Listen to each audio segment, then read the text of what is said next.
What do you do with a regional CEO who creates great results, but is at risk at destroying the culture in your organization? Well, you have three options. Number one, you let him just continue and enjoy the good results, at least in the short term. Number two, you fire him or her. Number three, well, you get him or her a coach. That's exactly what happened with Pete. Pete was a very successful regional CEO. He was only less than a year in the company and already increased the growth of the results, the profitability of the organization in less than 1 year.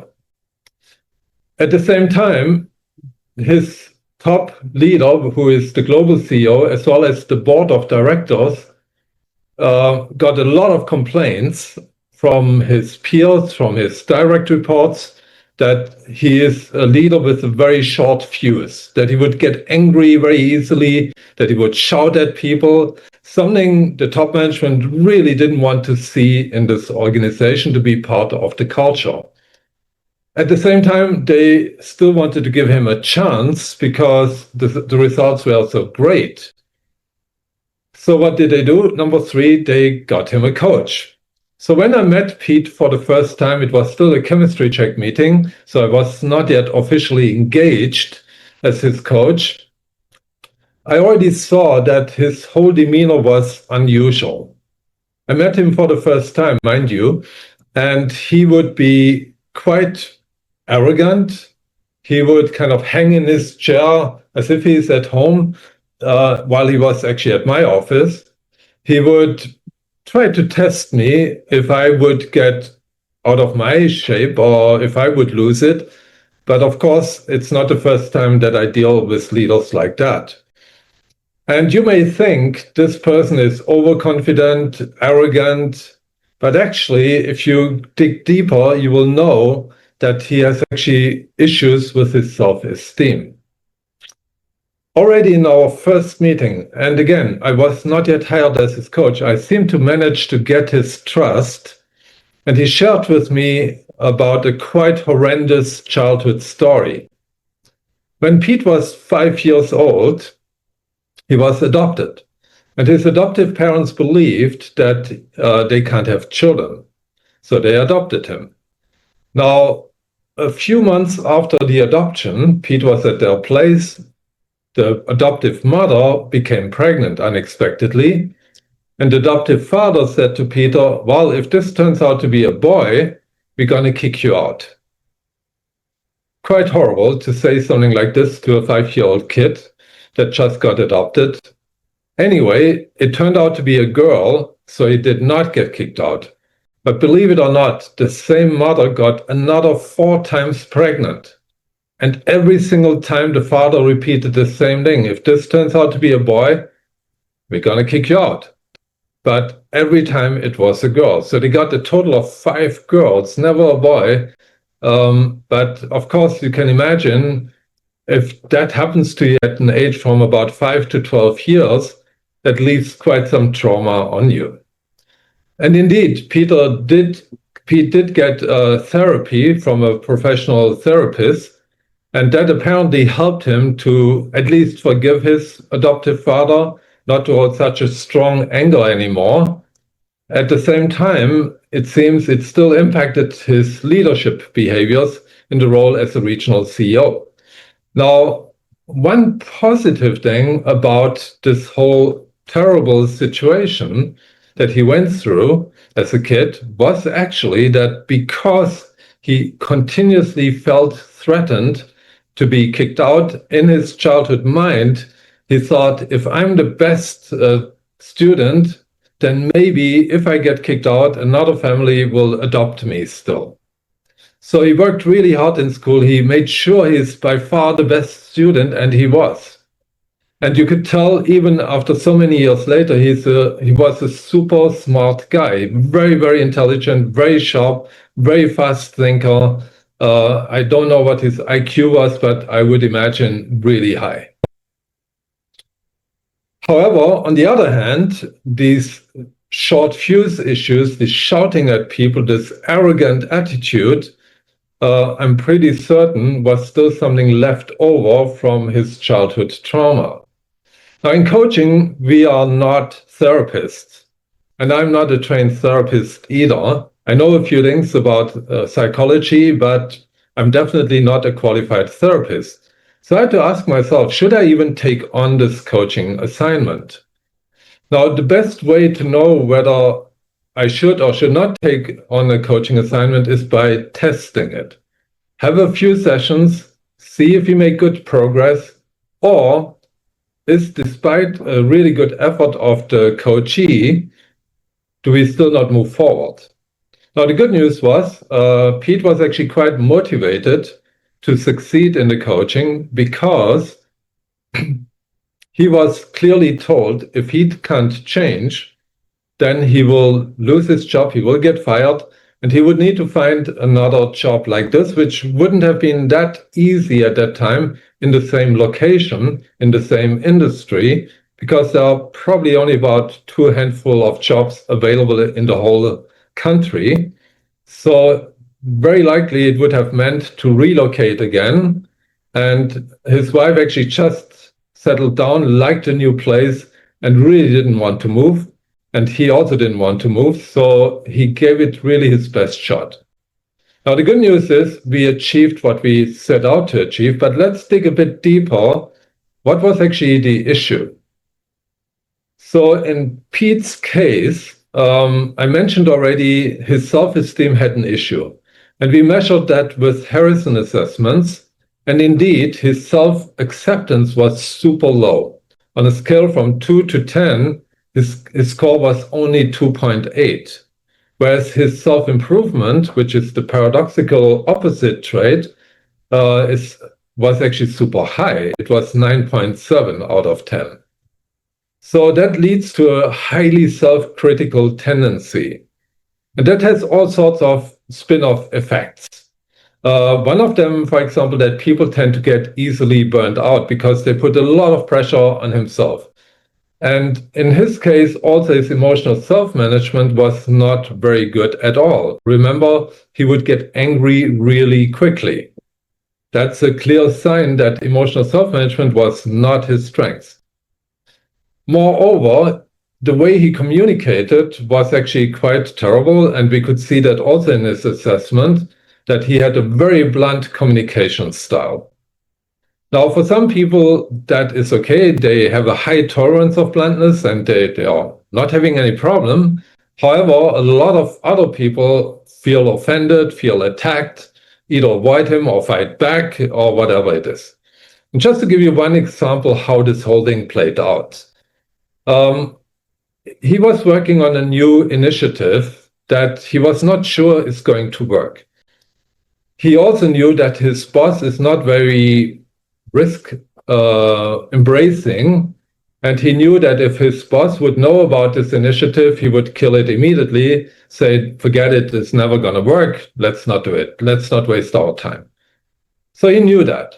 And his boss was actually situated in another city, and one of his team members was visiting that city and was actually talking to his boss, to Pete's boss, essentially the boss of his boss. And he told all his team members, whenever you talk to my boss, please don't mention this initiative until we are certain we can do it. Don't mention it, because I know if we mention it, he will kill it right away, unless we can prove that it works. And right now we can't do that. And sure enough, that person who visited the headquarters, met the big boss, somehow mentioned it about that we are working on this project, that Pete and his team is working on this project. And his boss immediately called Pete and said, what are you guys doing? And he essentially asked Pete to shut down this project. And Pete was extremely angry. So he told me later that if that was in his previous company, this person would have been fired, the one who mentioned it to his boss. But in this company, apparently that's not allowed. He cannot just fire someone for that. But he was really shouting at him like hell. And of course, that person felt very bad that his boss shouted at him so badly. Now, how can we change that? Now, it's quite understandable that Peter would feel upset in such a situation. Honestly, I would feel upset too. But how can we make sure we respond in a reasonable way to such a situation? So one thing I did with Pete, I asked him, so imagine just for a moment, I know this is hard for you, but imagine just for a moment you are this other person who talked to your boss. And now imagine you talk to your boss, and imagine why would you talk about this initiative that your boss told you not to talk about to the boss of your boss. And his first reaction was something like, yeah, he's just stupid. That's a word he used quite often for other people. But anyway, I said, think again. Maybe he's stupid, that's possible. But what do you think was the reason for him to talk about this? And it took him quite a long time. And a bit hesitantly, he said, well, maybe it just slipped out of his mouth. And he didn't intend to talk about it, but his boss mentioned something related and it slipped out of his mouth. And it happened by accident rather than by intent. I said, okay, that sounds like another option, right? And to me, it sounds like a very plausible option. What do you think? He said, yeah, it's plausible, but still, he should never do that. I said, yes, I agree. He should never do that, but he did. And his intention was not to put you into trouble or to kill the project. Maybe it just somehow slipped out and damage done, accident. Then I asked him, so if you think about the same thing this way, how do you feel? And he said, I'm still upset. I said, okay, I understand. But what score would you give the first time around when it actually happened? And what score would you give if you think like this about it? And he said, in the first case, it was clear a 10 out of 10 on a scale from 1 to 10, 10 being extremely upset, 1 being quite chill. And the second case, he said a 7 out of 10. Still pretty upset, but not at the same level. Said, okay. And you see that difference between 7 and 10 actually has an impact on our brain. Our brain has limitation in energy that we have available for logical thinking, which is maybe consumed by our emotional part of the brain, which is also very energy hungry. And so when you are on a 10 out of 10 in your anger, you can be quite certain that there's no more energy left for very rational, logical thinking, because the emotional part of the brain consumes all the energy available. We call that emotional hijacking of the brain. And if you can bring it down to a 7, or it doesn't not raise up to a 10, but only to a 7, yes, your brain already is a bit reduced in its ability to think super clearly, but at a 7, typically, you still have enough energy to do some rational thinking. And in this case, maybe to think twice, how do I best respond to that? Should I maybe take a break? Should I not immediately call him? Or what am I going to say that has maybe the right impact, not just screaming? So that was a real eye-opener for Pete, that his emotions were actually not the result of what happened to him, but the result of how he thought about what happened to him. And that's what we call the second aspect of mental mastery, an optimal management of our own emotions while keeping a high degree of self-motivation. The first aspect of mental mastery is a healthy self-esteem, meaning to have a high level of self-acceptance together with a high degree of willingness to self-improve. And in his case, that was also pretty much out of balance because his self-acceptance was really low and his self-improvement was really high. And I felt that was another area we had to work on. I developed over the years a methodology that's actually much faster to help someone develop a healthy self-esteem than the traditional coaching approach, where we would ask a bunch of questions about his successes and about his strengths and so on. I mean, these are not wrong approaches, but I found they are just really slow in achieving a significant transformation. The third aspect of mental mastery, which is realistic optimism, was actually not that relevant here because it didn't really affect what we tried to achieve. And B, because he actually had a fairly realistic optimism already. In fact, that was one of his strengths.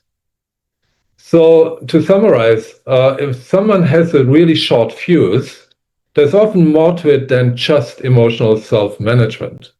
This is usually a critical aspect of it, but in his case, in Pete's case, we also saw that his high degree of self-criticalness actually enhanced that need to be pushy, to be arrogant, to hide his low self-esteem through arrogance and overconfidence. And by working on his self-esteem, the first aspect of mental mastery, and emotional self-management, the second aspect, combined with optimizing his communication style to include a more tactful approach rather than just being blunt, actually achieved a significant change so that he could continue to deliver great results for the organization and reduce the complaints very significantly that the board of directors and his boss received. So if you like this episode, please don't forget to subscribe. If you have any questions, feel free to write into the chat. I'm always happy to read your questions or comments. I will read them all and I will comment on them. That's my promise. I hope you enjoyed this breakfast, and I see you again for our next breakfast.